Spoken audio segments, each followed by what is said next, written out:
At nagbabalik na naman tayo mga ka-tropa, tol, pare, mga boss, para na naman sa isang makabuluhang moto vlogging content. So yung topic natin ngayon is about motorcycle safety tips. Not just only for beginners, also for experienced rider. Baka lang kasi nakakalimutan natin guys yung mga simple reminder para sa isang ligtas na paglalakbay para sa ating lahat at sa mga kasama natin sa daan. So ayun, simulan na natin guys. So syempre, unang-una dyan is always wear your motorcycle helmets.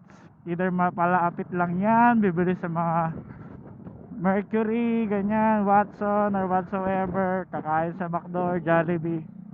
Lagi tayo magsusuot ng helmet, hindi lang dahil laging baka may checkpoint, pero at the same time is para sa safety natin lahat. So unang-una yon guys, always wear your helmet. Pangalawa sa ating motorcycle safety tips is do not miss your preventive maintenance service.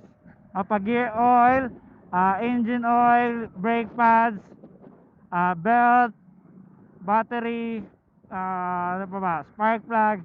Importante yan guys para mag-function na maayos yung motor natin at malaman din natin yung capability nito. Dahil maraming basis din kasi nito eh. Possible na depende sa yatakbo kung lagi mong gamit yung motor mo o kung nakastock lang siya madalas sa'yo. Iba rin yung count or basis kung kailan tayo magpapa-PMS kung tawagin ng karamihan. So isa yon guys ha. Pangatlo is know your motorcycle capability. Such as yung speed niya, yung braking capability niya guys. Napaka-importante nun guys dahil kung gusto mong umovertake or mabilis or kakailanganin mo yung brake ng di mo inaasahan, alam mo kung kailan siya hihinto. For example guys, tumatakbo ka ng 60, then may nag-i-stop na or bumabagal na. Siyempre dapat alam mo kung kailan hihinto yung motor mo, kung gaano kalakas yung brake niya, kung gaano kahina. So ayun. So isa rin yun sa nakakatulong sa safe motorcycle ride natin sa araw-araw. So ayun guys, pangapat sa ating motorcycle safety tips is always be aware of the road condition na dinadaanan natin. Iba-iba kasi yung road condition guys eh. Pero gusto ko bigyan ng emphasis itong topic na ito dahil isa ito sa mga possible not possible is yung most common dahilan, no, common na dahilan ng aksidente sa daan.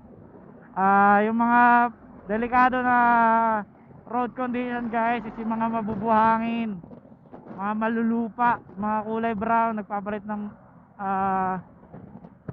yung kulay yung daan, yung mga nagiging brown guys. Ibig sabihin niya maraming buhangin or lupa dyan na umalat sa daan. So as much as possible, take it slow guys.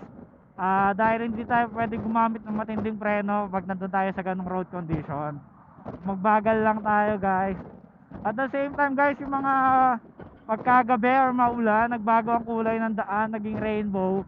Mag-iingat tayo dun guys, hindi yun maganda. Dahil napakadulas nun kapag inabot kayo na mapapreno sa ganong kondisyon. At isa pa guys, yung mga guhit-guhit sa daan, please naman, wag nyo masyadong baybayin or para kayong mga bata na binabaybay yung guhit sa daan. Dahil delikado rin pumreno dun guys. Either madudulas kayo or hindi nyo makukuha yung gusto nyong balance na kakailanganin nyo, di ba?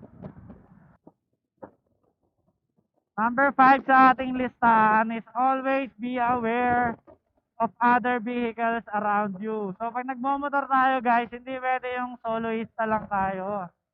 Dahil titignan mo rin yung mga ibang kasabayan mo sa daan. Iba-iba yan, iba-ibang tunog, iba-ibang banat. Katulad ngayon, meron nakikipagsabayan sa atin. Tignan mo rin siya kung gusto niya ba mabilisan sa'yo or mabilis yung takbo niya or nakikipagkit-kitan ba siya. So, sa ganung paraan, may iwasan natin yung aksidente sa daan. So, dahil iba-ibang tipo or klase ng driver yung meron eh. Mapakotse man yan o mapamotor. So makikita mo kapag nagpapatakbo sila ng napakabilis o kaskasero sila, kadyotero sila, ay maaaring mas makaiwas tayo sa aksidente na maaari natin sapitin kapag nagmamotor tayo. Kaya isa yan sa listahan. So makikita mo rin yung takbuhan ng mga sasakyan. Kapag masyadong mabilis guys, huwag mo basta-basta kakatin yan. Dahil hindi naman yan instant na pagka kinat mo, makakapreno yan guys. So yun, lagi tayong maging aware din sa mga kasama natin na sasakyan sa daan. Panganim guys sa ating motorcycle safety tips na content is always use your side mirror and signal light. So, unahin natin yung side mirror. Importante yan dahil hindi tayo basta-basta lumiko without checking our side mirror. Pero at the same time, may mga motorcycle riders kasi na lumilingon tulad niyan, tumilingon ganyan or sa kaliwa dahil feeling nila doon ay ma-sure sila dahil nga minsan talaga may blind spot na hindi mo maiiwasan, nakatabi mo na pala yung motor bago ka kumanan. So bago tayo talaga kumanan or kumaliwa, gamitin natin yung side mirror natin to check. At the same time, yung paglingon-lingon din is maging sure din tayo na meron tayong proper distance sa kasalubong natin. Dahil pag lumingon tayo, maaaring paglingon natin is huminto na pala yung kaharap natin. Ayun, possible na salpukin natin sila. So minsan din hindi ko maiwasan na hindi lumingon pero yun nga, maintain proper distance sa kaunahan mo kung lilingon ka to make sure kung hindi ka satisfied sa side mirror mo. Pero yun, basta proper distance lang. At next naman natin yung signal light guys. Ay napaka-importante niya as much as possible. 5 to 10 seconds bago tayo kumanan or kumaliwa, magbigay na tayo ng signal light para magbigay ng warning sa ating kasunuran or sa ating uunahan na papasok tayo sa linya nila. Dahil kapag nabigay natin yung tamang signal, kaya nga siya signal light guys para mabigay natin yung signal kung saan tayo papunta, is mas maiwasan natin yung aksidente at maka-aksidente ng iba. So ayun guys,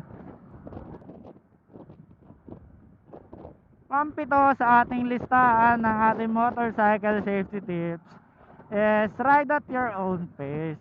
So meaning takbuhin mo lang yung kaya mo o yung takbuhan mo talaga. Lalo na pag mga long ride guys, hindi mo naman kailangan makipagkarera o mapagatawan or kahit sa daan kung meron mga may malalakas yung pipe na nakaka-trigger naman talaga na makipagkatawan ka sa daan, hindi mo dapat makipagsabayan guys. Ride at your own pace lang. Dahil kapag bumabiyahe tayo, lalo na kung may mga kasamahan tayo na talagang nagkukos ng peer pressure sa atin, isipin pa rin natin na at the end of the day sa daan iintayin naman tayo niyan sa bawat destinasyon natin at sa bawat likuan. Dahil yung mga masayang ka-ride is yung pag nandun na kayo sa maaring magdailan ng hiwalayan is mag-aantayan kayo, which is yun yung mga usual na likuan, naantayin mo yung mga kasama mo, 'di ba?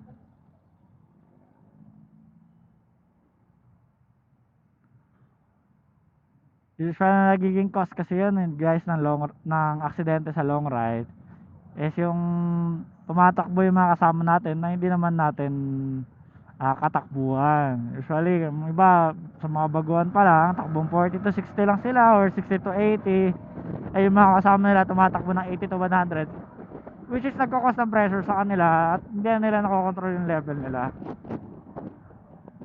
So ayun,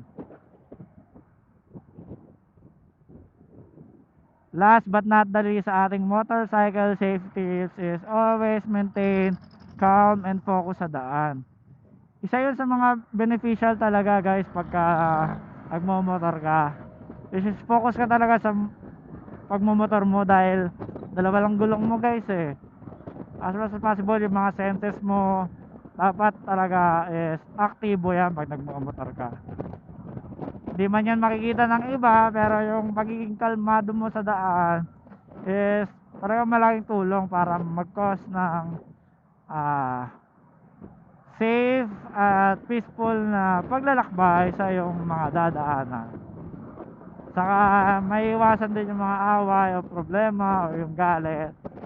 At makukuha natin kung ano nga ba talaga yung dahilan ng pagmamotor natin, which is mararamdaman mo yung freedom sa pagmamotor. Dahil di mo naman alam kung kailan mo kakailanganin yung focus, kakailanganin yung pagiging kalmado. Kaya dapat pag nagmamotor tayo, laging kalmado lang, chill lang. Dahil napakasarap magmotor guys. So ayun guys, tandaan lang natin lahat yun, yung ating mga motorcycle safety tips. So ayun guys, tatapusin na natin itong content na ito dahil parating na naman tayo sa trabaho natin. Bigyan lang natin ng recap yung ating content ngayon. As una, always wear your helmet. Pangalawa, do not miss PMS sa ating mga motor. Pangatlo, know your bike, yung speed niya at yung braking capability niya. Pangapat is always be aware of various road condition. Panlima, always be aware of other vehicles around you. At pang-anim natin is always use your side mirror and signal light. Pampito is ride at your own pace. At last but not the least is always maintain your calmness and focus sa daan. So ayun guys, magpapaalam na muna tayo. See you sa next vlog. At ride safe palagi. Laging tatandaan na sa bayan tunay na finish line. Ingat tayo lahat. Ciao.